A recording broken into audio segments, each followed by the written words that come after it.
The misunderstood preference. Have you ever turned down a social invitation and felt a wave of relief wash over you?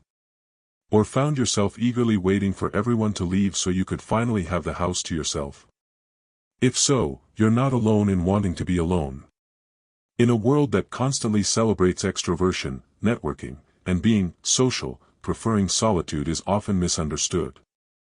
People might label you as antisocial, shy, or even unfriendly. But here's what most people don't realize: choosing to spend time alone isn't a weakness or a flaw.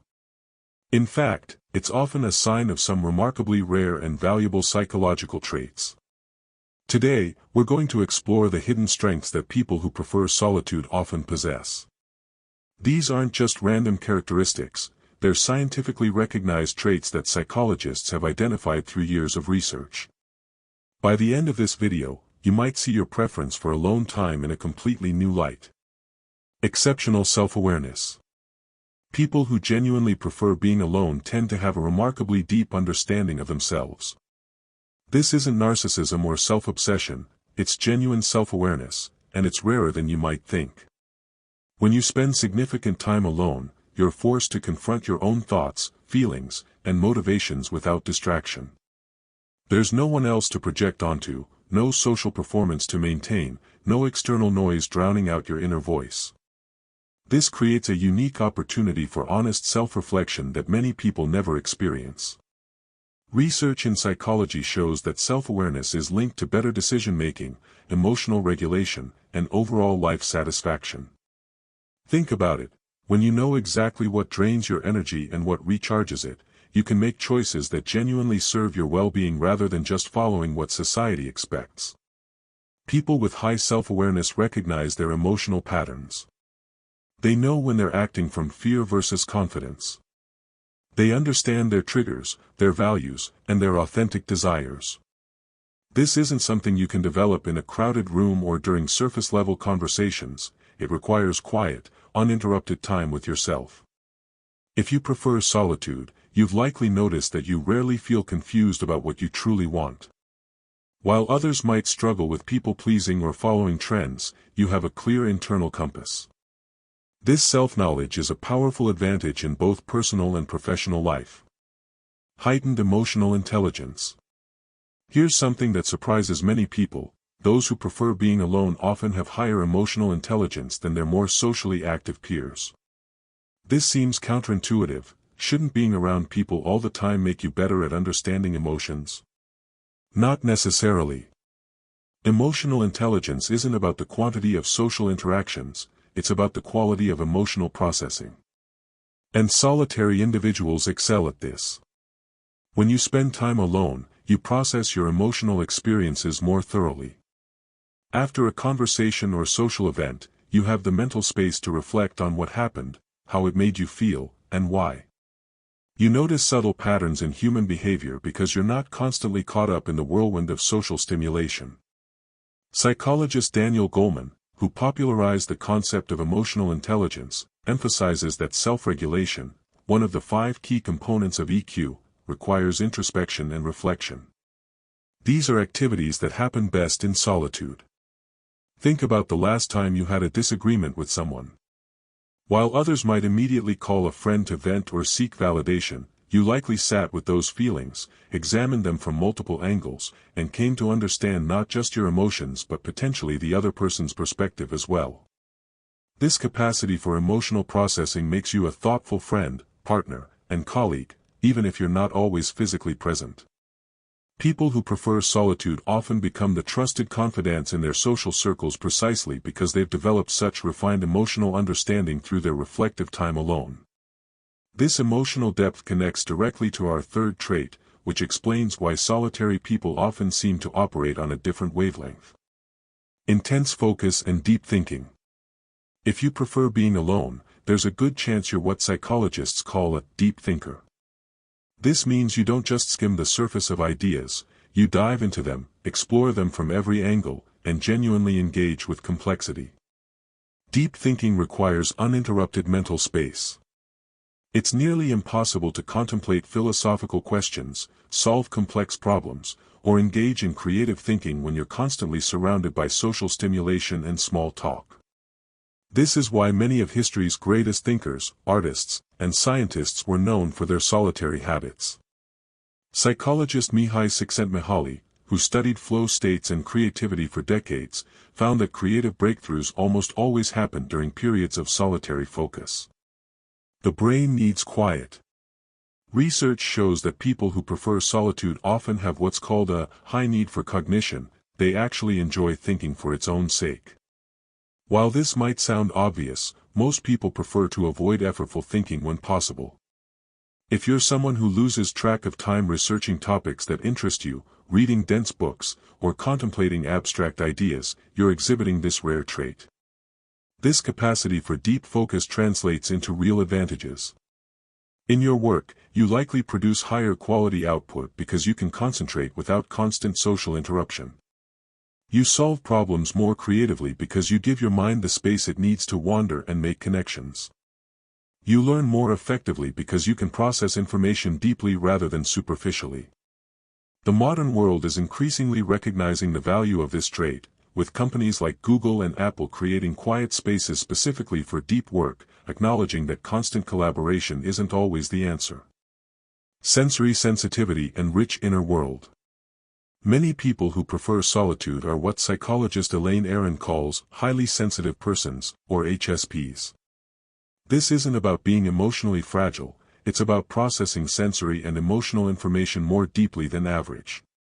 If you prefer being alone, you might have noticed that crowded places drain you quickly. Loud music, bright lights, strong smells, or multiple conversations happening simultaneously can feel overwhelming. This isn't weakness, your nervous system is simply processing more information than most people's do.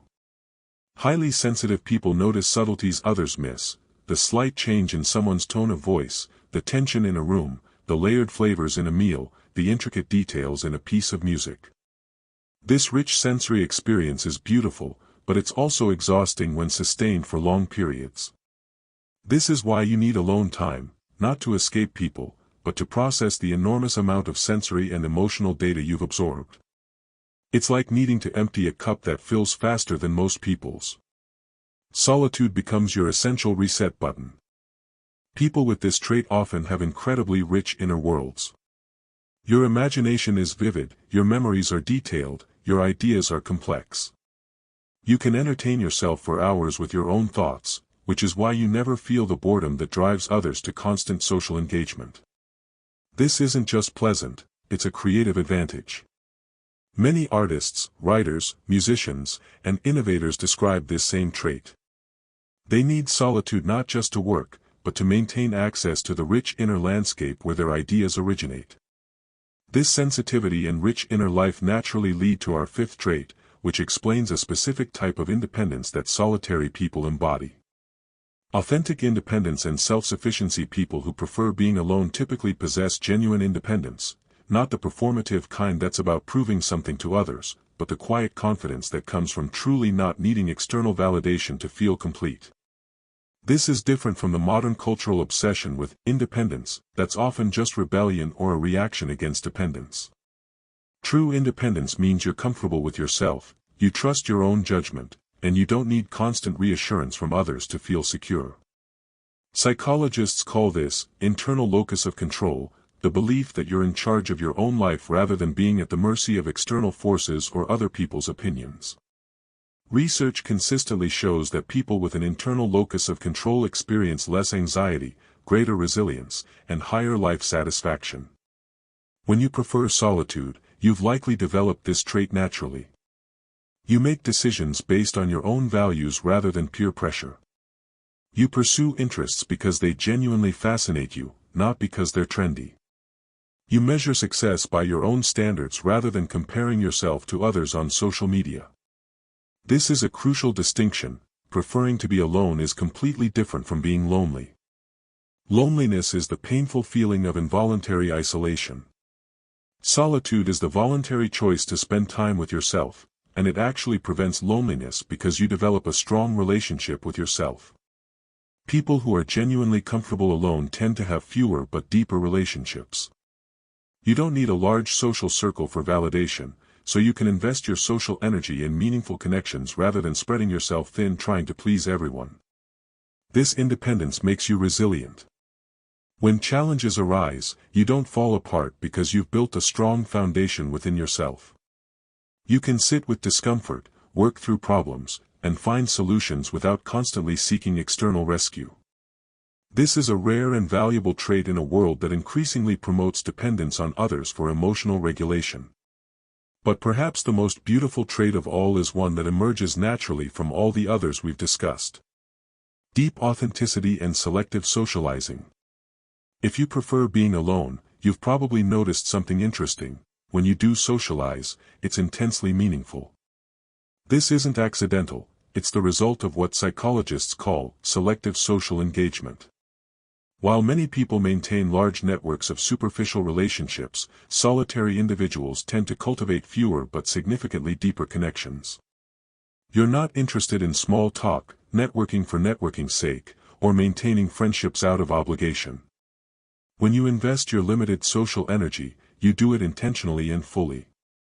Research in social psychology shows that happiness isn't correlated with the number of social connections, it's correlated with the quality of those connections. Studies by psychologist Julianne Holt-Lunstad found that having a few close, authentic relationships is far more beneficial for mental health and even physical longevity than having many casual acquaintances. This is why you probably have friends who've known you for years, who understand you deeply, and with whom you can pick up right where you left off even after months of not talking. These relationships are built on authenticity rather than constant contact. Your preference for solitude also means you're less likely to compromise your authentic self for social acceptance. You've spent enough time with yourself to know who you are, and you're not willing to pretend to be someone else just to fit in. This might mean you have fewer friends, but the ones you have know the real you. This authenticity is magnetic. People sense when someone is genuine versus when they're performing, and your comfort with yourself makes others feel comfortable around you. When you do show up socially, you bring full presence and real engagement rather than the distracted, surface-level interaction that's become so common. Here's the paradox: by needing people less, you often become better with people. You don't have the desperate energy of someone seeking validation. You listen more carefully because you're not waiting to talk. You offer genuine insight because you've actually thought deeply about things. Your rare appearances in social settings can become more impactful than someone else's constant presence. All of these traits converge into one final characteristic that might be the most defining feature of people who truly prefer solitude: creative and strategic thinking. The final trait that people who prefer solitude often share is a natural inclination toward creativity and strategic thinking. This isn't about being artistic necessarily, it's about the ability to see possibilities others miss and to think several steps ahead. Creativity requires what researchers call incubation time, periods where your conscious mind isn't actively working on a problem, but your subconscious is making connections in the background. This happens best during solitude, when you're not filling every moment with external stimulation.